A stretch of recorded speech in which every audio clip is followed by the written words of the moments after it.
Raymond Roussel était vraiment le déclencheur de mon travail en prose, en fiction en tout cas. Je l'ai connu par John Ashbery, que j'avais rencontré en 1956, en mai, au Jardin du Luxembourg. Et il m'a parlé de Raymond Roussel, dont j'ignorais jusqu'au nom, je crois. Alors j'ai lu à peu près tout ce qui était disponible à l'époque, parce qu'il y avait de grandes découvertes des décennies plus tard. Et j'étais d'abord consterné, et puis presque furieux, parce que je me suis dit, c'est vraiment pas sérieux cette façon d'écrire, et puis émerveillé. Et il m'a appris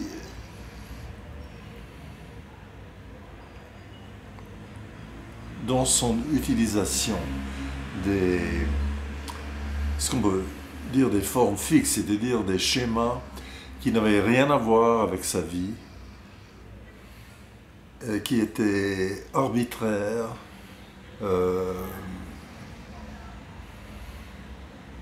et assez loufoques, de faire une fiction extraordinaire, une fiction lunaire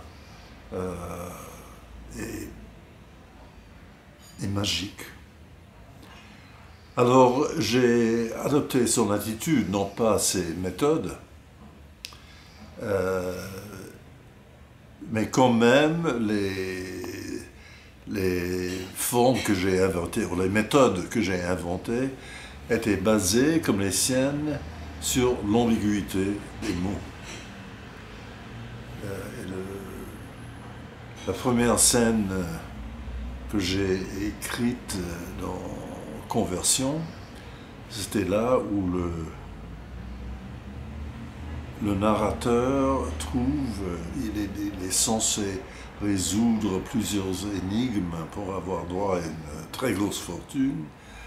Et une des énigmes, c'était... Maintenant, est-ce que je vais retrouver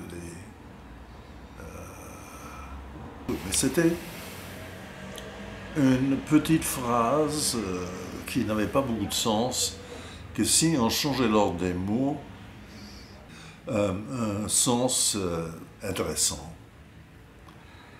Et bon, et ainsi de suite, mes trois premiers romans étaient en grande partie fondés sur ce genre de méthode assez ludique, mais en même temps très très sérieuse.